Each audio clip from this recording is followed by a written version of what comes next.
Mentally. Je suis ici, épisode 12, avec mon grand ami Michael Alves. Donc, avant de débuter, un petit intro. Michael Alves était mon ami d'enfance qui est aussi copropriétaire d'un des restaurants portugais les plus populaires, Ma Poule Mouillée. Il est ici pour nous parler de comment avoir du succès en tant que jeune entrepreneur dans la restauration et un marché qui peut paraître saturé. Merci Michael, épisode 12. Merci à toi. Ça va bien? Bien, toi? Oui, ça va très bien. Michael, avant de débuter, j'aimerais juste te remercier pour être venu ici. Je sais que tu es un gars un peu plus gêné, un peu plus réservé. Merci. Mais malgré le fait, Michael, j'ai dit à lui à quel point c'est important en tant que entrepreneur, mais pas juste entrepreneur, mais aussi jeune portugais entrepreneur, de faire un podcast comme celui-ci. Comme ça, on peut supporter puis motiver les futures générations à venir. Right. Donc, Michael, première question. Parle-moi de tes origines. C'est qui Michael Alves? C'est très simple. Le nom est portugais. OK, good. T'es portugais, c'est bon. Je suis Michael Alves en Tunis, il ne faut pas oublier. Ma mère aussi est portugaise. Je suis né le 23 avril 1992 à Montréal. Good. Hôpital Dieu, plus précisément. Puis ça, là, c'est pas grand-chose. Toute ma famille est portugaise. J'ai jamais fait l'affaire pour payer, pour voir tes ancêtres. Ah, 23andMe? Ancestry.ca? Je sais pas, là. Ben, je pense qu'on est tous portugais, puis peut-être brésiliens, je sais pas. T'es-tu... moi, je suis brésilien, for sure. Tes parents sont venus ici, Michael, à quel âge sont venus ici, dans quelles années exactement? Mon père est arrivé en 89, puis ma mère, avant, est allée aux États-Unis. Comme elle avait une amie, puis est allée aux États-Unis. OK. Puis là, mon père, était tout seul, puis il capotait, là. OK. Puis à un moment donné, il a dû se faire... il a dit à ma mère, comme, ça suffit, on va se marier, puis on revient après, puis on vit notre vie ensemble au Canada, là.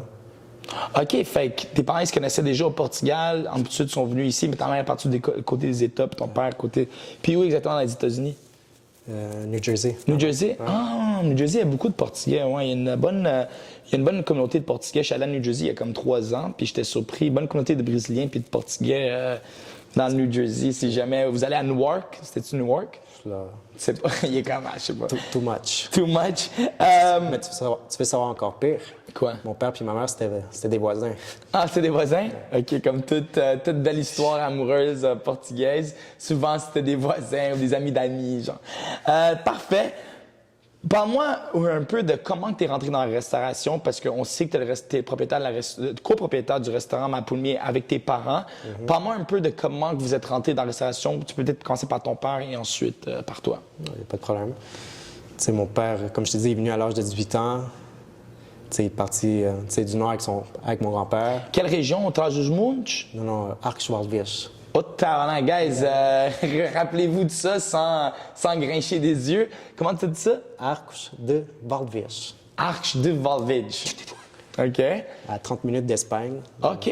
OK, c'est dans le nord-est? On est vraiment dans le nord. Là. OK. Il est venu avec mon grand-père à Lisbonne, à 18 ans, avec sa petite valise. OK. Mon grand-père s'est fait sauter après. Ils ont volé son argent puis tout. Mon père est venu au Canada. Il a dû payer mon grand-père...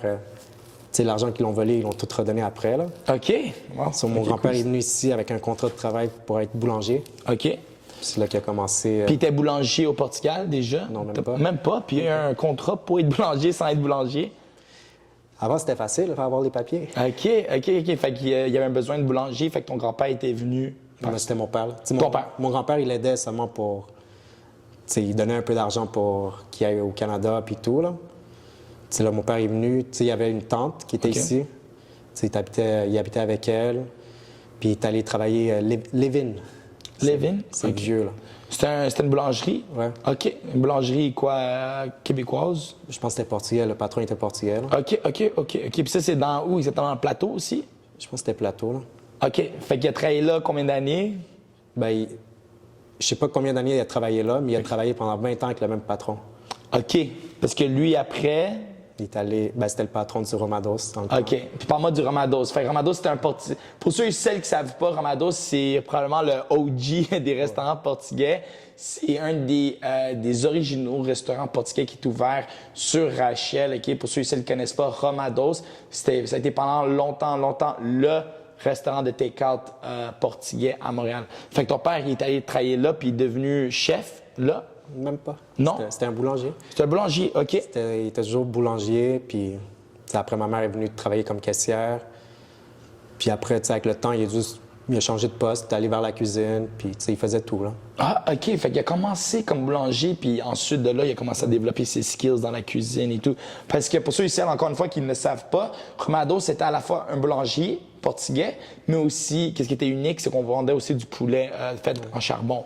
Donc, le poulet qui était cuit au charbon était vendu aussi. C'était un à côté de l'autre. Puis son père, le père à Michael, qui son nom est? Antonio Alves. Antonio Alves de OG, OK? Alves. Lui, il a commencé là en tant que boulanger, puis il a move up, comme on dit en anglais. Puis, OK, cool. Puis, toi, après, ensuite de ça, comment tu as pris la relève, Michael? Comment que vous avez rentré dans le monde de la restauration? Parce que ton père, dans ce temps-là, il travaillait à la restauration. Il travaillait pour un restaurant qui s'appelle Romados, qu'on a dit tantôt. Puis toi, après, comment c'est arrivé que lui a ouvert son resto, puis toi que tu es embarqué? Comment tout ça est arrivé? C'est quand même depuis tout petit, j'ai commencé jeune à travailler, là. OK. J'avais 7 ans. Il fermait à 8 heures. On allait à l'école, j'allais jouer au parc devant chez moi.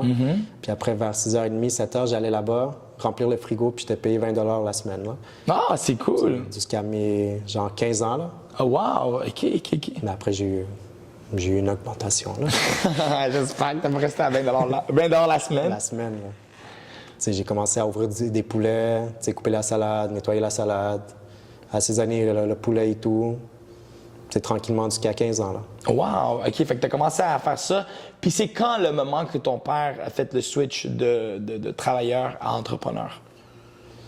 Quand il y a eu l'histoire il y a eu un feu aussi au Romados. OK. Ça l'a pogné en feu, puis il était au chômage. OK. Puis quand t'es à la maison, tu fais rien, Tu vires fou, ouais, tu vires fou. Surtout pour un homme comme ton père, que j'imagine, pas mal toute sa vie était actif, là, tu sais. Il a travaillé tous les jours, puis tout, là. Puis là, rester à la maison pendant genre 2-3 mois. Le temps était long, là. Puis à un moment donné, il a dit, tu fais, bon, je vais partir ma business à moi toute seule. Puis sincèrement, c'est plus ma sœur qui dit à mon père, vas-y, do it. Ma sœur est plus anglaise que moi, là. OK, puis ta sœur, elle avait quel âge à ce temps-là? Elle était petite.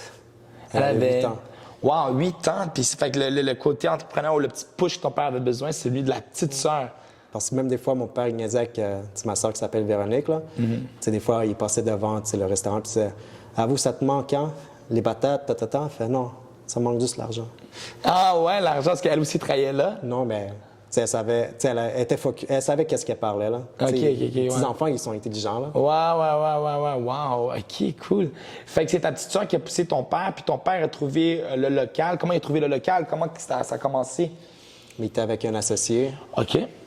Puis, au début, mon père, c'était même pas pour ouvrir un poulet, là. C'était pour ouvrir un petit déjeuner. Un petit déjeuner? OK. Juste, ça l'a pas... je sais pas si tu vois où il y a la pizzeria Domino sur Rachel puis Clark. Oui, très bien. Au coin, là, il y a genre... Là, c'est rendu mexicain, là. Mais il allait acheter ce bâtiment-là, là. Avec l'autre gars, là. Juste ça, là... C'était trop cher, puis la ville, elle voulait pas une affaire de même, là. So, il est allé... il allait tout abandonner. Puis après, il a vu... il y a une courtière que... Elle, c'est drôle, là. C'est la courtière qui a acheté...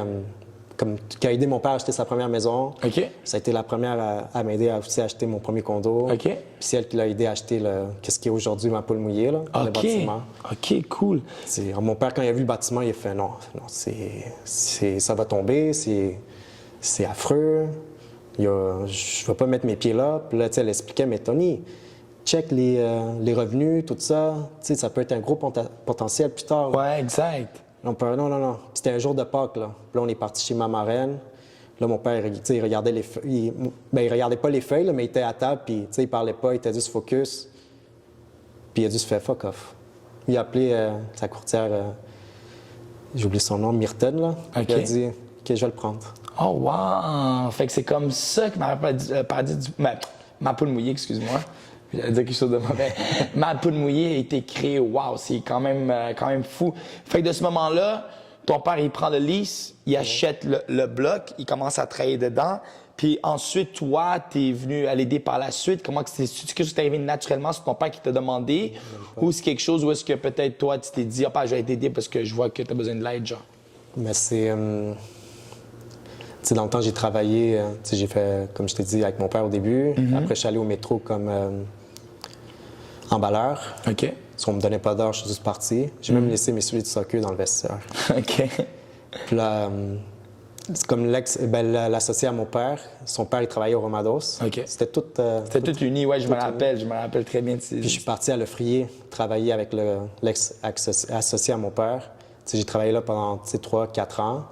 Puis après, j'ai dit, tu sais, là, je vais aider mon père, là, je peux pas... Ouais, c'est ça. Tu sais, je peux pas rester avec toi, là. Puis je suis parti en 2013 vers mon père le 29 juillet, là.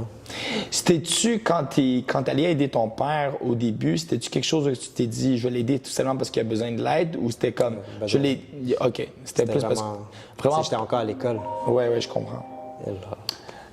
Je comprends. Fait que c'était là que tu t'es dit, je vais aller aider mon père parce qu'il a besoin de l'aide. Puis qu'est-ce qui est fou, c'est que souvent, quand on fait des bonnes actions, mais ça nous revient toujours aujourd'hui.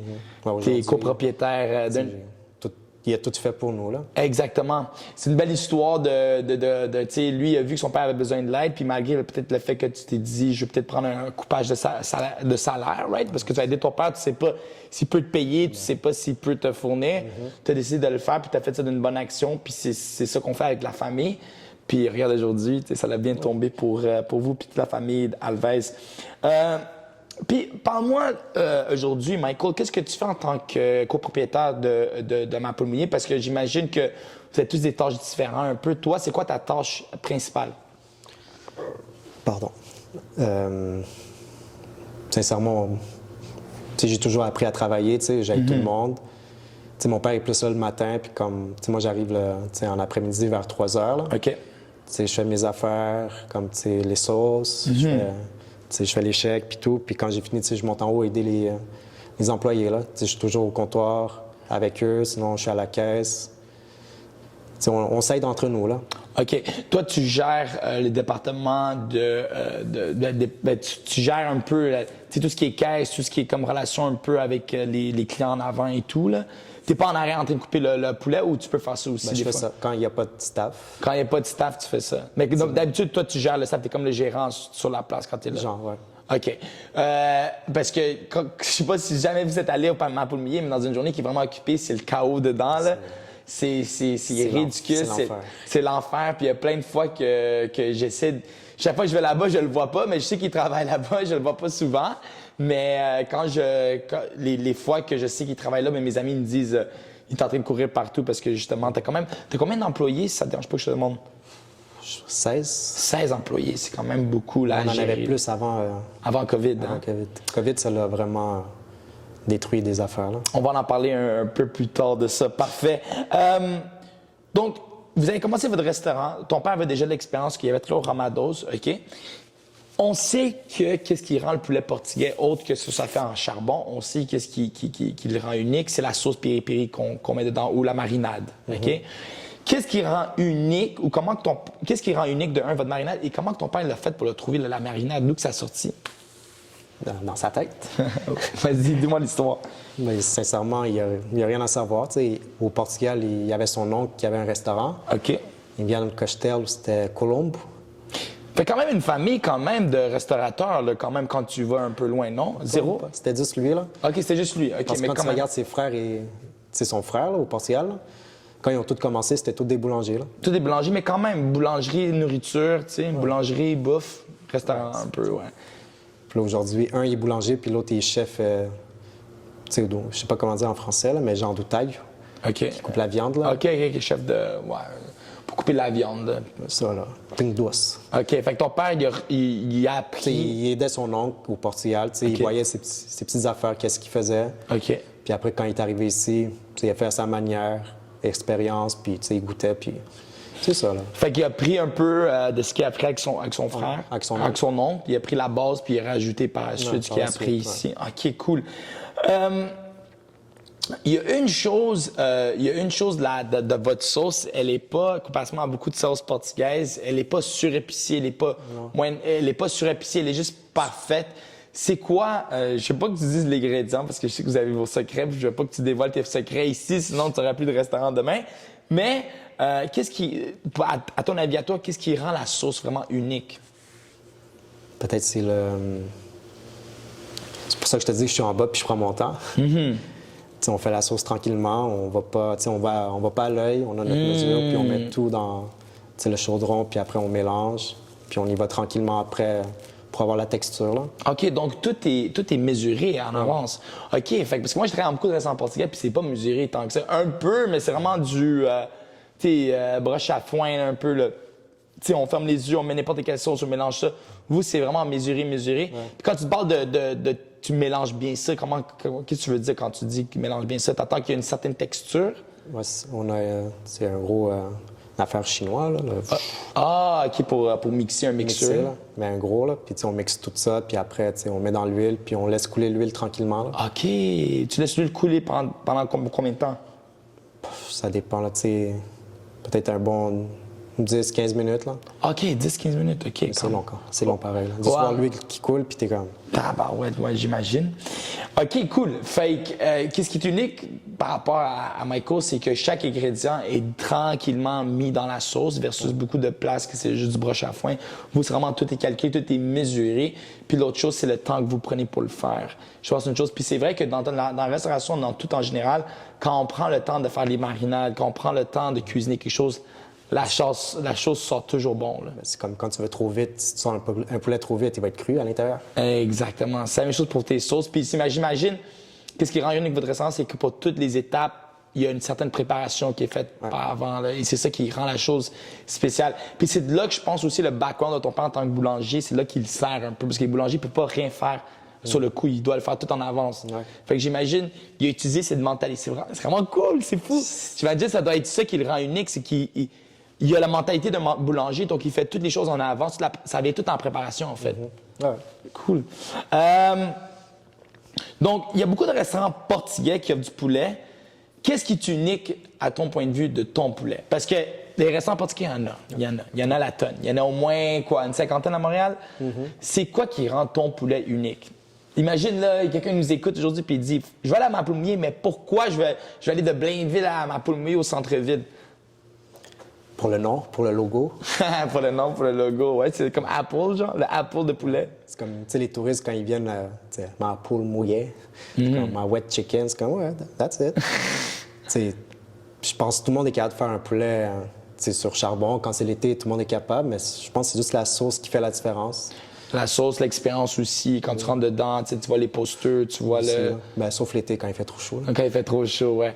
Si jamais vous allez, Michael, tu peux leur dire, c'est quoi la meilleure journée pour aller sans qu'il y ait des line-up? Parce qu'il y a toujours des gros fils. C'est quoi la meilleure journée, le meilleur moment dans ton point de vue que t'es comme, ça, c'est le temps pour aller? Sincèrement, c'est l'hiver. C'est l'hiver, ouais. OK. C'est quand même mort, là. C'est plus tranquille, comme n'importe quel restaurant. Comme tous les restaurants, là. T'sais, après, il y a la semaine de relâche qui arrive, ça recommence. Puis après, t'as le beau temps, mais c'est toujours les lundis. Lundi, maintenant, on est fermé. OK, lundi, vous êtes fermé maintenant? T'sais, on n'a pas de staff. Puis genre, mardi, mercredi, c'est quand même léger. Quand c'est l'été, c'est genre, t'as le rush du midi. T'sais, après, ça se calme vers 2, 3 heures. Puis après, ça reprend à 5. Jusqu'à 8, là. Jusqu'à 8, OK, parfait. Donc, qu'est-ce qui rend ton poulet unique? Encore une fois, tu me dis, c'est dans la sauce, right? Aussi l'expérience que quand tu vas là-bas. Aussi dans la préparation, j'imagine, de votre poulet. Y a-t-il une façon unique de la préparation de votre poulet ou c'est la même que toutes les autres? Ben nous, c'est l'affaire la plus simple. Vas-y. Du sel, du poivre, puis de l'ail. That's it? That's it, that's all. That's it, that's all. Puis combien de temps vous le mettez dans le charbon? Puis tu mets paprika. Paprika, that's it. Puis charbon, c'est genre... T'sais, ça dépend si la braise est forte ou non. C'est un bon 45 minutes, sinon à 35. Là.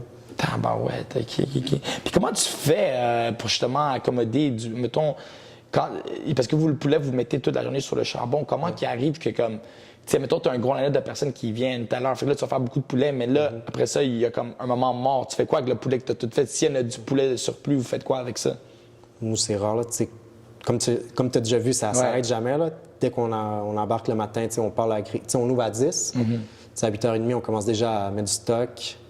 Puis on va graduellement, là. On va pas mettre du charbon brûler plein d'affaires. On va graduellement, on met du poulet, puis on met du charbon d'un côté, puis tu commences à remplir des tiroirs. Puis là, quand tu vois que ça commence à rentrer, là, tu mets du charbon plus pour étendre, plus fort, pour que ça roule, pour pas que tu aies de manque de stock. Des fois, ça arrive. Ouais, c'est sûr. C'est pas cool, mais...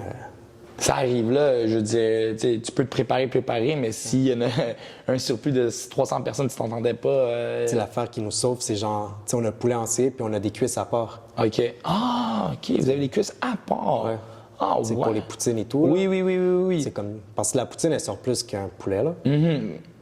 Il sort plus que le poulet? Ben, quand même, là, quand c'est l'été et tout, là, Wow! la poutine, elle sort quand même beaucoup. Pour ceux et celles qui ne savent pas, on va parler un peu de ta poutine. Votre poutine, elle a gagné quoi? Elle a gagné il y a 2-3 ans, la meilleure poutine du Québec ou du Canada, non? C'était même pas... C'était le meilleur restaurant en 2019. Avant le COVID, là, c'était le meilleur restaurant au Canada. Wow! Meilleur restaurant au Canada, point. Ouais.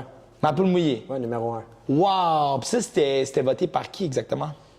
Là, je m'en rappelle plus, là. Après, c'était toujours tout le monde qui reposte, là. Mais c'est qui la compagnie qui a fait ce review-là? CTV, tu t'en rappelles plus? Je m'en rappelle plus, là. C'était voté meilleur restaurant au Canada. Ouais. Puis votre poutine, je sais qu'elle a gagné un trophée, non? Non. Non? Parce qu'il y avait le Poutine Week, je pense, puis... On l'a fait une fois, mais c'était bizarre, là. Comme, on allait pour voter, tout le monde disait que ça marchait pas. On l'a fait une fois, puis c'était... On l'a fait. Si jamais vous allez à son restaurant, la poutine, je vous dis, guys, moi, je suis pas un fan de... Ben, je suis fan de poutine, mais je suis pas un fan fini de poutine. Il y a vraiment des fans finis de poutine. Mais si vous avez la chance de goûter la poutine de ma poule mouillée... Une petite. Dis-moi, une petite, ouais, pas une grosse. Dis-moi, s'il te plaît, qu'est-ce qui va dans cette poutine-là? C'est quoi les ingrédients, s'il te plaît? Juste pour que le monde y sache. C'est des frites croustillantes. Toujours croustillante, hein? Ouais. Le fromage Squish du Québec. Un peu de fromage Saint-Georges, parce que sinon... Parle-moi un peu, c'est quoi le fromage Saint-Georges? Ça pue. Ça pue, c'est un fromage qui est fort, right? C'est un fromage âgé un peu. Ça vient pas de ton... Ouais, ça vient de Saint-Georges qui est une île aux Açores, OK? Mais toi, tu viens d'où? Des Açores. Ben, je sais que tu viens des Açores, mais quelle ville? San Miguel. OK, alors, t'es pas Saint-Georges. Non, je suis pas Saint-Georges. Saint-Georges, je sais pas, des fois, quand je suis là en train de le râper, là, Ouais. je suis comme, je suis pas capable. Ah ouais, la senteur te... À la base, j'aime pas le fromage, là. OK. Même le fromage de poutine à ma poule, moi, s'il passe pas, là, Ah ouais, hein? je suis comme... OK. Fait que t'as du fromage de Saint-Georges, t'as du fromage squish. Mais il fait pas trop squish. OK. C'est genre, tiens, il est plus cher, là. Ouais, un peu. Oui, c'est vrai, il est un peu moins quick, il est plus... moins caoutchouneux, là, mettons, là, ouais. Mais il est plus cher. Il est plus cher, OK? C'est la qualité, là. Ouais, ben tout, dans tout. Je pense que c'est une chose aussi, guys, quand vous allez à ma poule mouillée, une chose que vous allez remarquer, c'est de la qualité, là. Autant les frites, le pain, le poulet, tout ce qui est, c'est quand même qualité. La là. salade rendue à 100 $. Ouais, ça a rendu à 100 $. OK, fait que t'as dit squish, frites, fromage Saint-Georges, quoi d'autre? Puis après, on met le poulet grillé au charbon, puis on met du chorizo coupé en petits morceaux. Puis après, on met la sauce gravy, la sauce à poutine. OK. Puis à la fin, on met la petite touche sauce piquante ou la sauce douce. Oh, OK. Puis votre sauce piquante, elle est différente du piri-piri, que la sauce régulière que vous mettez. OK, c'est une sauce vraiment piquante, faite Non, pour... la piquante maison, là, qu'on fait. Ah, OK, la piquante maison. Puis la sauce douce que vous mettez dans le poulet sans que ce soit épicé. OK, cool. Sounds good avec le chorizo, fromage Saint-Georges, fromage squish, frites, poulet. Tabarouette. Tu me donnes faim, là. Moi, je suis à la diète, là, en ce moment, là. Il est comme quelle diète? Tu as vu ta famille travailler très fort toute ta vie. OK? Ouais. D'après toi, OK? D'après toi, quelles sont les qualités nécessaires pour avoir un restaurant qui a du succès? La discipline. Ouh, la discipline, OK? C'est... discipline, être toujours focus... respecter tout le monde, là, même ses employés et tout. Ouais. C'est pas avoir... parce que même les employés ils nous le disent. Ouais. Il dit quand tu vas travailler quelque part, tu vois le patron, il s'en fout de toi. Là, il va derrière, il dit fais la job, puis that's it, ouais. moi je m'en vais. Là. Ouais. Quand on est là, là. Mon père il travaille, il va aider tout le monde. Il a toujours été comme ça. Là. Il aime ça aider les autres. Puis j'ai appris de lui. Là. Mais ça, c'est une chose que je veux pas te couper, mais à m'avoir que tu continues si tu fais ajouter quelque chose d'autre. Ça, c'est une chose que je pense on se rend compte rapidement avec la famille Alves, c'est que c'est une famille qui est, comme on dit en anglais, down to earth. C'est une famille qui se pète pas les bretelles malgré les succès. C'est une famille qui reste très, très humble, très simple. Une famille qui a un grand cœur. Puis tous les fois que j'allais au Ramados quand j'étais plus jeune, puis je voyais ton père, ou que ce soit même ta mère, super gentil, super fin. Puis ça se propage aussi. Puis c'est pour ça que votre restaurant, depuis que c'est ouvert, c'est un des restaurants les plus fameux portugais à Montréal parce que justement, l'accueil, la relation avec les clients, la gentillesse que vous projetez, mais elle est toujours présente. Fait que la discipline, focus, respect, quoi d'autre, Mike? C'est les trois, je pense. C'est ouais, t'as les trois? Moi, je pense pas. Tu sais, puis pas une affaire pour avoir la grosse tête, là. Ouais, c'est ça, être humble. Comme tu dis. Être humble, ouais. Être humble, pourquoi être humble? Parce que pour pas vraiment faire chier, si tu veux pas, en d'autres mots, tes clients, ou c'est-tu plus être humble pour toujours apprendre? Puis toujours comme comprendre que comme j'ai toujours des choses à améliorer, puis des choses... Comme quand tu es sur le feu de l'action, tu vois tout, là. Ouais, c'est ça. Comparé si t'es pas là. Là, ils disent, il s'est passé ça. T'es comme, je sais pas, j'étais pas là. Exact. C'est comme des fois, même quand je suis devant, puis là, des fois, il y a un client qui dit, comme il dit, tu travailles bien, ton patron devrait être content. Hein? Puis là, il dit, mais mon patron, il est juste à côté de moi. Ouais, c'est ça. Puis il me regarde, c'est comme, tu travailles, je suis comme, ouais. Ouais, c'est ça. Ouais, eux, ils pensent que parce que t'es pas... genre à Miami, sur ton ciel avec les caméras. Ouais. Puis tu mets les speakers, hey, il travaille. Ouais, c'est ça. Puis c'est souvent comme ça que les restaurants ils commencent à tomber. Hein? C'est quand ils commencent à justement à laisser aller un peu, puis dire on est assez bon, pas besoin de rien apprendre, pas besoin de rien modifier, on va continuer comme ça. Qu'on souvent les choses ils tombent. C'est dur de monter en haut, mais tu peux vite redescendre. Là. Ouais, ça c'est quelque chose que aussi j'ai appris dans ma vie en tant qu'entrepreneur, c'est que ça prend énormément d'années pour que les choses montent. Hein. C'est pour ceux et celles qui savent pas, ok, je vous le dis tout de suite, Michael, ça a été aussi un de mes premiers clients quand j'avais ouvert mon petit gym. Là, je suis rendu dans un plus grand espace. J'ai la bedaine. Dans un plus grand espace, mais il était aussi mon client dans les temps un peu plus humbles, dans les temps un peu plus léger, ok. T'as parlé de focus. Focus dans quel sens, Michael? Dans le sens que quoi? Au niveau de ta vision, focus au niveau de ton travail, focus, c'est large. Peux-tu spécifier un peu? Ben, genre, tu sais, quand tu vas te réveiller le matin, tu dois faire quelque chose. Tu vas pour travailler, pas juste pour perdre ton temps. Puis, tu as un but, là, tu veux faire plus. Ouais. Tu veux aider. Tu veux que toujours ça roule. Là. Parce que, comme je t'ai dit, ça a pris du temps à monter. Ouais. Au début, on était comme 10 employés, mais c'était genre 8 employés, c'était la famille. Ouais. Comme tu dis, j'avais pas de salaire. Ouais. Ma petite soeur, elle était à la petite caisse, là, à 8 ans. Wow, elle aidait un peu. Là. On n'avait pas aussi beaucoup de clients. Là. C'était genre. Ouais. C'était beaucoup moins heavy qu'aujourd'hui, admettons. C'était dur. J'étais encore au cégep. Puis des fois, mon père m'appelait, viens m'aider, nanana. Je suis comme, ben là, je suis en cours. Non, je vais lourd la vie. Je suis comme, ouais, c'est bon, j'arrive. Puis c'est comme ça. C'est comment sont les parents, là. Ouais. Le focus, c'est cool de te parler de focus parce que qu'est-ce que tu penses que tu veux dire? C'est faire les choses avec l'intention. Avec l'intention propre, là, tu sais. Des fois, on va faire des choses puis on est dans la tête ailleurs ou de quoi. Toi, tu parles de focus au niveau de faire les choses puis faire les choses bien puis être là, présent dans le moment puis pas être là en train de penser genre à 3000 choses puis être productif quand tu es là aussi. Hein. Être focus, ça va t'aider aussi à être super productif au moment que tu es là. Tu sais, tu peux travailler 3 heures, mais dans ces 3 heures-là, tu peux faire 5 fois plus que ce que le monde y font en 8 heures de travail, tu sais. Parfait. La discipline, puis quelque chose que pour toi, que même moi j'ai vu jeune de toi, tu as toujours été un gars très, très discipliné. La discipline, ça vient de qui exactement? Tes parents? C'est quelque chose OK, tes parents naturellement, ils étaient très disciplinés.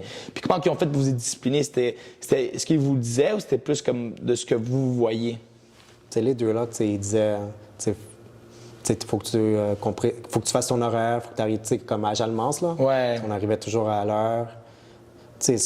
L'école, c'est comme... c'est comme la vie, là. C'est comme la vie, là. Ouais. C'est ton petit horaire de travail, même si des fois c'était plate, mais c'est une routine. Puis tu la commences jeune, puis tu la développes. Tu vois aussi tes parents, comment ils sont à la maison, ça aide aussi. Ouais. Puis je sais pas quoi dire, là, sincèrement, là. Non, parfait. Non, c'est exactement ce que je voulais. On parlait de discipline, puis toi, tu parlais au niveau de l'école, mais au niveau de tout. Tu commences à le faire quand tu es jeune au niveau de l'école. J'ai jamais eu de feuille jaune à Jeanne Mance, là. Pour ceux et celles qui ne sont pas allés à Jalmance, feuilles jaunes, c'est les feuilles de tension, de rétention, comment on appelle pas de tension, mais de comportement, mauvais comportement. On avait au secondaire, là, c'est des feuilles que souvent les profs nous donnaient quand ils venaient nous sortir du cours, ils nous donnaient une petite feuille jaune, puis cette feuille jaune nous servait à tes parents à signer. Puis le lendemain, tu allais à l'école à 7h30 à la place de 8h30. 8, ouais. Ça, je pense pas que j'étais encore là quand ça s'est arrivé, mais je me rappelle qu'on faisait du detention, je sais pas ce qu'on en français, detention, puis c'est là qu'on écrivait des pages dictionnaires, des pages dictionnaires. Ça, je me rappelle, mais je me rappelle pas d'avoir rentré plus tôt son âge. Je sais qu'il y avait ça, là. OK, parfait.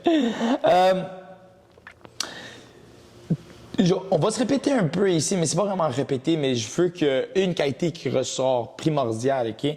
Tu parles de tes parents puis qu'est-ce qu'ils t'ont appris à toi. S'il y avait une chose que tes parents t'ont appris que tu dirais aux jeunes, qui voudraient ça, ouvrir un restaurant, ouvrir une business en général, ça serait quoi? Do it. Do it. Ouais. Faut qu'il y ait un rêve. Mon père, il a eu son rêve. Ça l'a pris quand même beaucoup de temps. Ouais. Il l'a fait à 45 ans. Là. Ouais, c'est vraiment nice ce que tu dis. Tu es en train de dire never give up dans le sens. Never give up on your dreams and your hopes. Genre, ton père à 45 ans, il s'est pris en même puis il a dit, tu sais quoi, je vais le faire. Il a tout fait. Là. C'est ça, je vais le faire. Puis toi, tu dois servir ça comme quand même beaucoup d'inspiration, de motivation parce que tu te dis, tu sais, comme, je veux pas être méchant, mais il y a beaucoup de Portugais qui viennent ici, qui émigrent ici, puis qui travaillent sous le monde toute leur vie parce qu'ils se disent, oh, je suis pas assez bon, je suis pas assez intelligent, je suis pas assez ici. Puis ton père, il a fait ça pendant quoi, 20, 25 ans, puis... Il a toujours travaillé. C'est toujours... pas dépenser. Tu peux dépenser, mais genre, il faut que tu aies la tête aussi à comment bien gérer ton argent. Exact, ouais. Puis il m'a toujours dit depuis tout petit, que c'est dur aussi avec l'école. Quand tu payes avec ta visa, paye tout. Il faut que jamais tu aies ton crédit négatif. Là. Ouais. Ça, plus tard, ça va t'aider. Ouais. C'est grâce à ça. Qu'il a acheté le building et tout. Ouais, tout et tout. Là. Même moi, quand j'ai acheté ma première auto, là, j'arrive avec la première auto, il fait qu'est-ce que tu fais? Je suis comme, je l'ai acheté. Avec quel argent? Tu n'as même pas d'argent, tu fais juste gaspiller. Puis là, j'ai appelé la compagnie. Ils ont dit, ça va prendre 3 jours pour voir ton crédit. Ça a pris 1 heure. Puis là, il était. Je te crois pas. Là, j'avais avec l'auto, il fait t'es fou! Puis, c'est une affaire de mentalité. C'était mon rêve, avoir une première auto, comme tout le monde.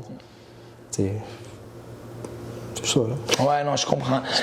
Non. Je sais pas comment bien le définir. Non, mais je comprends ce que tu veux dire. C'est dans le fond, tu sais, just do it, genre, tu sais, comme. C'est quand t'as un coup de tête, fais-le, là. Fais-le, exactement. Tu sais, t'as une vie à vivre, puis si tu vis pas tes rêves, même que ce soit, tu sais, c'est nice que tu dis ça parce que peut-être quelqu'un un peu plus âgé nous écoute aujourd'hui, peut-être qu'il a un rêve d'ouvrir sa propre shop de mécanique, tu sais, puis il se dit, je peux pas. Je suis rendu trop vieux ici, puis regarde son père qui a ouvert un restaurant à 45 ans, puis maintenant lui qui est rendu copropriétaire, puis c'était pas pour cette personne-là qui s'est dit dans le même, puis s'est dit, tu sais quoi, je vais le faire. T'sais, dans les pires moments en plus, quand il travaillait même plus, ça faisait déjà quelques mois et tout. T'es au chômage et tout, puis qui a pris cette initiative-là, mais c'est vraiment nice. Never give up on your dreams. Donc, on sait en restauration, parce que mon frère a un restaurant, puis j'ai travaillé dans la restauration, on sait que c'est pas facile au niveau du stress, right? Faut que tu gères du monde, faut que tu gères des clients, faut que tu gères des moments stressants. Comment tu fais, toi, pour gérer le stress en général, Mike? Sincèrement, moi, je parle pas beaucoup. Des fois, ça reste tout en moi, là. Ouais, puis ce qui est pas idéal. Pas idéal, là. Je sais qu'il faut évacuer. Des fois, mon père aussi me le dit, là. Je suis comme... Des fois, crie sur eux, là. Je suis comme... Je suis pas capable de... Tu sais, quand c'est... Ouais. C'est quand c'est l'heure du rush et tout, là. Tu sais, des fois, t'es comme... Tu vois, t'as le stress. Des fois, t'as un bon stress, puis des fois, t'as le mauvais. Continue à parler, quoi. Tu sais, puis... Avec le stress qui est là... C'est quand même dur à décrire, là, mais... Quand c'est bien le gérer, des fois ça aide, mais des fois, c'est... Mais c'est quoi que tu fais comme truc, toi, pour le gérer? Y a-tu genre juste un déclic naturel qui se fait quand tu arrives à la maison? C'est-tu... Là, quand j'arrive à la maison, t'es le petit, ça te... Ah ouais, c'est oui. Maintenant qu'un enfant, ça... Il est rendu avec un bébé, papa, félicitations, avec bébé de 15 mois. 16 mois. 16 mois, qui s'appelle Mathéo. Ouais. C'est genre... C'est un déstresseur. Tout tombe... Tu sais, tout ce que tu avais sur tes épaules, tout tombe, tu le vois, t'es comme... Ouais. Lui, il a la belle vie, là. Ouais, exactement. Parfait. Donc, tu dis juste rentrer à la maison, passer du temps avec la famille, c'est une façon de déstresser. Pour moi, c'est ça le bonheur, là, la famille. Ouais, le bonheur, la famille, c'est vraiment cool que c'est une façon aussi de te rendre un peu plus stable, un peu plus balancé, si tu veux, ça te balance. Ouais. Comme quand tu es à la maison, tu te dis, ah, finalement, mes stress, ça vaut pas la peine que je stresse parce que regarde, mon enfant est en santé, Ouais. c'est ça qui est C'est important. important. Ouais, c'est vraiment nice. Quelle a été ta plus grande fierté pendant que tu travailles à Ma Plume Mouillée? Est-ce quelque chose qui est arrivé à un moment que tu t'es dit, waouh, je suis fier d'être copropriétaire de ce restaurant-là? Mais sincèrement, c'est quand il y a eu l'article qui est sorti en 2019, là, pour OK. le numéro 1. C'est ça, ça l'a vraiment chaud au cœur puis tout. Là. Ça l'a même passé dans les journaux au Portugal. Oh, wow! OK, cool. L'affaire Domingue, là, Ouais. il disait... Faut juste que tu saches c'est quoi la compagnie qui fait le review, là. C'est juste ça, c'est Je comme... regarde après, là. C'était un orgueil et tout. Sinon, là, j'ai oublié, là, mais voyons donc. La poutine, non. La poutine, en plus, c'est moi qui l'a... Mon père, il voulait pas faire de poutine au début. OK. Non, il voulait pas rien Il savoir. voulait simple, du poulet, tu fais ça, cuisse, poitrine, sandwich. Moi, je t'ai fait la poutine. Non, ils veulent une poutine qu'ils vont chercher à côté, là. Tu sais, je vais pas le dire le nom, là. Qu'ils vont chercher à côté. Là, je suis comme, ben, fais une poutine, essaye, là. Puis là, tu sais, il a essayé, puis ça a commencé graduellement, puis c'est un des plats principaux. Puis c'est ça qui sort beaucoup, là. Ouais, mais sa poutine est vraiment, vraiment, vraiment débile. Si jamais vous avez la chance d'y goûter, là, guys, je vous suggère fortement d'aller essayer cette poutine-là. Que même que tu sois pas le plus grand fan de poutine, je te dis, ça va valoir le petit chemin la petite duration du temps que ça va te prendre pour arriver à son resto. Là, je m'excuse, Brian. Là, je viens de trouver qu'est-ce qu'il voulait dire, là. Oui, vas-y. Mais c'était une année fou, là. Oui. C'est quand je m'entraînais avec toi et tout. Oui. Puis là, à un moment donné, je t'avais dit, ah, Brian, j'arrête. C'est quand il y a eu le feu à Oui, Ma oui. Plume Mouillée. Tu sais, là, on a fermé aussi pendant 2 mois. Tu sais, il y a eu les complications avec les rénovations, Oui, je les me rappelle. assurances et tout. Puis là, on était comme... Là, mon père a dû payer là, pour que ça aille plus vite. Là. Mhm. Il dit, je te paye pas besoin des assurances pour qu'on arrête, pour que ça repart. Ça, tu sais, ça repousse. Tu sais, ça a pris 2 mois pour qu'on réouvre. OK. C'était vite, là. Tu sais, on a dû se payer tout, la totale, c'est genre, do it. Ils ont fait ça tu sais, le plus vite possible. Puis l'affaire qui nous faisait chaud au cœur, c'était genre, tu sais, on écrivait sur Facebook et tout, et Instagram. Tu sais, on va revenir, tu sais, on disait tout ce qui se passait à chaque semaine, et, tu sais, les mises à jour, là. Ah, c'est cool, Puis ça. là, tu sais, les mots que les clients disaient, tu sais, ça touchait au cœur. Des fois, mon père était là, il disait, puis il pleurait, là. Puis je pense que c'est ça qui donnait encore plus de force. Ah, Puis même c'est cette cool, année-là, ça. on a fini numéro... Non, c'était cette année-là, on a fini numéro 1. Puis après, on ferme. Tu sais, ça faisait mal au cœur. Puis là, on voyait les commentaires. C'est comme tu as vu le momentum aller, puis là, boum, ça Ouais. tombe avec le Tout feu. a, Ouais. tout a tombé avec le feu. Puis, tu sais, les commentaires des clients, puis tout, le soutien, ça l'a juste... c'est chaud au cœur, là. Ouais, non, ça doit être vraiment nice. Puis ça doit être aussi très inspirant en tant que restaurateur, parce qu'en tant que restaurateur, puis pas juste en tant que restaurateur, mais aussi entrepreneur, avoir ton restaurant qui tombe en feu, puis tu te dis, oh my God, notre vie, elle est finie, tu sais, on vient de gagner numéro 1 au Puis Canada. Je venais d'acheter mon condo. Ouais. Tout a tombé, ouais. Tout a tombé, là. Je sais que, tu sais, moi, comme je parle pas beaucoup, là, tu sais, mon père disait comme, toi, pendant 2 semaines, là, t'étais mort, là, tu parlais pas. On dirait que t'étais toute... Tout crispé, là. Ouais, fais attention, faut que tu dégages cette énergie-là, Michael. Ouais, ça doit être quelque chose de quand même fou, parce que tu passes par un moment où est-ce que tu te dis, oh my God, genre... Comme tout va bien, puis du jour au lendemain. Mais Puis je sais que- c'est quoi la grosse leçon à apprendre là-dedans, que tu as pris le plus là-dedans? Ben, je sais pas comment te le dire, mais il y a un ami à moi, comme il s'appelle François, là. Tu sais, comme je t'ai dit, pendant 2 semaines, tu sais, tout le monde m'écrivait et tout, tu sais, je répondais pas. Ouais. Puis là, il y a un gars qui m'a écrit, tu sais, il dit, ah, Mike, ça va bien? Tu sais, je répondais pas, là. Puis là, il m'a fait la référence. Tu sais, Michael Jordan, tu sais, il a perdu des finales, là, tu sais, tout de suite après, tu sais, il est allé gagner le championnat, là. Exact. Focus-toi, nanana. Puis ça m'a touché. Comme je dis, j'étais comme, oh, wow. Ouais, je comprends. Ah non, ça doit être cool. Ça doit être un moment difficile, mais aujourd'hui, when you look back, quand tu fais la réflexion comme on fait aujourd'hui, tu te rends compte à quel point aujourd'hui vous êtes tellement plus fort, parce que si ça arrive encore aujourd'hui, ben là, tu sais quoi faire, genre. Là, je pense plus que ça va. On a mis vraiment de l'argent sur la hotte. Ouais. Genre, tout est. Tu sais, t'as le charbon et tout, là. Mais là, la filtration, c'est genre, le charbon monte en haut, c'est des jets d'eau qui poussent la boucane, puis ça va évapore, là. Ah. Ça fait moins de. OK, moins de pollution, moins de boucan aussi, là, j'imagine. Oh, wow, Puis wow. moins de. sais, comment dire, comme tu sais, la graisse qui s'accumule là, dans la cheminée, il y en a moins. Parce que c'est plus de l'eau qui. Ah ouais, c'est plus de l'eau. Ça devient plus de l'eau, là. Ça devient plus liquide, là. Ah, OK, parfait, parfait. Mike, c'est quoi les prochains objectifs de ta chère poule mouillée? Prochain objectif, est-ce que c'est quoi vos prochains futurs projets qui arrivent ou que vous avez idée dans un futur proche, moyen et peut-être plus long? Nous, sincèrement, c'est assez. Ouais. Ça donne beaucoup de travail, là. Ouais. Je pense que ton frère aussi. Ouais.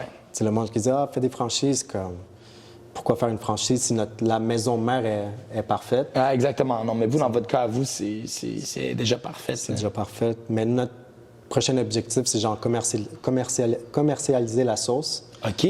Pour la revendre, là. OK, C'est cool. à la place de toujours être en bas en train de faire les sauces, là. Comme ça, toi, tu commanderais de notre compagnie, ils te livrent, puis aussi, toi, tu peux le vendre au métro, IGA, tout ça. Tout ça, là. Oh, wow! C'est ça qu'on regarde, là. C'est quand même compliqué, là. Ouais, c'est quand même un processus un peu plus compliqué, mais c'est quand même très faisable, là. Ouais, faut trouver les contacts puis tout, là. Ben, on va réussir, là. Ouais, c'est ça. OK, parfait. Puis votre sauce, ça va arriver dans la sauce douce puis sauce piquante? Ça va être les deux? On garde la base, là. OK, nice. Puis ça, tu pourrais le mettre dans ton poulet, tes frites, tout, là, tout ce que tu veux, en fait, là. C'est comme nous. On voit la petite sauce, la sauce maison à ma poule mouillée, là. On aimerait faire un nouveau embouteillage, un nouveau comme emballage. Nous, on met juste le sticker sur la bouteille, là. Ouais. Tu veux un nouveau look, dans le fond. nouveau look, ouais. Ah, OK, cool. Parfait. Michael, dernière question, mais je pense que tu l'as répondu un peu tantôt, mais on va te le répéter parce que tu sais comment j'aime ça me répéter. Comment définis-tu le bonheur? Le bonheur. Le bonheur. Il est où le bonheur? Il est où le bonheur? C'est ça, moi, le bonheur, c'est la famille. La famille. Être présent avec la famille. C'est avec la famille, t'as tout. T'as l'amour, ce qui est plus important. Ouais. Même quand ça va mal. Tes parents, ils savent quand ça va pas bien, là. Ouais. Ils ressentent quand il y a quelque chose qui se passe. Parce que c'est eux, tes meilleurs amis, c'est tes parents, là. Ouais. Définitivement. C'est tellement beau que tu dis ça. La famille va te ressourcer aussi. Hein? Justement, quand tu parlais du stress tantôt, ça va te rebalancer quand les choses vont un peu mal. Puis la famille aussi va te pousser aussi à des plus grandes hauteurs que peut-être toi-même que tu t'imaginais pas. Même des fois, ils sont énervants. En plus, moi, c'est 24 sur 24. 24 sur 24. Faut que tu aies une bonne relation avec ta famille si tu es toujours avec eux. Là. Des fois, c'est... ils sont dessus de toilette, ils t'engueulent et tout. Tu comme, c'est bon. Ouais. Le lendemain, t'es oublié, là. Ouais, exact. Parce que c'est... Tu peux pas avoir rancune, Non, c'est ça. Puis tu veux pas que tu aies rancune parce que vous avez une relation parce que vous êtes une famille, mais vous êtes aussi des collègues de travail. Donc, ça peut des fois être intense. Des fois, c'est intense, là. Ouais, des fois, ça doit être difficile à dépasser, mais j'imagine comment vous réussissez à faire cette séparation-là avec le respect, justement, comme tu disais tantôt. Dans le respect. C'est tes parents, là, même si ton patron et tout, tu dois respecter. Ouais. Il n'y a rien. Même quand je suis là devant, même si mon patron, je dis papa, maman. Ouais. Les clients, quand ils voient ça, ils sont comme. Ça, c'est ton père. Je suis comme, ouais. C'est ta mère, ouais. Je sais, vous travaillez tout ensemble. Je suis comme, oui. C'est faut ça. s'entraider, là. Ah, c'est cool. Puis j'imagine les clients qui voient ça, ils doivent s'inspirer aussi. Ils doivent dire, waouh, c'est une belle famille qui nous sert. Moi, je sais que l'autre fois, j'étais dans un resto, puis c'était toute la famille qui travaillait là, puis ça m'a tellement choyé, ça m'a donné encore plus le goût de les supporter, parce que j'étais comme, waouh, toute une famille qui travaille ici. Genre, tu sais, comme, je suis en train de supporter pas juste les culottes du papa, mais aussi les culottes de la maman puis les enfants. Parfait. Mike! Dernière question ici. Dernière question. Dernière question. Tantôt, Ça, c'est la dernière. Je sais, mais celle-là, c'est pour le fun, OK? Si tu étais un lutteur de la WWE, quelle serait ta chanson d'entrée? Pouf, je serais gros. Très en forme, là. Ouais, dans les formes, là, avec une petite moustache à Kimberley. Puis j'aurais mis une petite musique de Linkin Park avec Jay-Z, Encore. Oh! Can I get an encore? Do you want more? Nice. Avant de finir ce beau podcast-là, je peux juste vous dire, si vous voulez suivre Michael Alves, tu peux le trouver, s'il te plaît. Dis-moi des coordonnées. Michael Alves, Oui. M.23. 1.23 sur Instagram, c'est tout? Oui, sur Instagram. Sinon, il y a ma poule mouillée sur Instagram. Parfait. Mais je suis pas vraiment dans les réseaux, là. OK, parfait, mais c'est pas grave. On te donne les réseaux pareils. T'as-tu un Facebook aussi? Tu as parlé de Facebook tantôt? J'ai un Facebook, mais comme je te le dis, je suis pas trop c'est plus pour Messenger et tout, là. Pour voir Ouais, messages. pas les messages et tout. Mais c'est pas grave si quelqu'un veut t'envoyer un message et C'est tout. genre Michael, avec 2 A, Alves. OK. Michael avec 2A, Alves. Parfait. Avant de vous dire au revoir, OK, juste dire mon petit mot sur Michael et toute sa famille chez Ma Poule Mouillée. Mais Michael, comme je vous dis tantôt, je le connais depuis que je suis tout jeune, depuis qu'on a l'âge de 12 ans. Michael, pour moi, ça a toujours été un grand ami, une personne d'un sincère humilité, d'une personne qui a toujours été respectueux, tranquille. Je t'ai laissé la paix. Laisser la paix, gentil, toujours joyeux, toujours de bonne humeur. J'ai rarement vu de mauvaise humeur. Puis on peut le voir aussi dans son travail, mais aussi ses parents aussi qui ont toujours été gentils envers moi-même. Puis pas juste envers moi-même, mais envers n'importe qui rencontre. Michael, un gros merci. Thank you so much pour être venu à Upgrade Mentality. Pour ceux et celles qui veulent me suivre, veulent suivre le podcast, tu peux follow le podcast sur tous mes réseaux majeurs de podcasting, donc Spotify ou Apple iTunes. Sinon, le vidéo complet va être sur YouTube, donc à suivre. Sinon, si jamais vous avez des questions par rapport à l'entraînement, la santé, si vous voulez venir vous entraîner en petit groupe ou personnel. En ce moment, on a un spécial New Year, New Me Special. Tu peux le voir sur mon Instagram. Mon Instagram, c'est fullbody_athletics. Sinon, sur Facebook, fullbody. Sinon, sur YouTube, fullbody athletics. Merci beaucoup. Michael, merci. Muito obrigado, Gadu. Merci. De rien. Ciao. Ciao. 1, 2, 3, 4.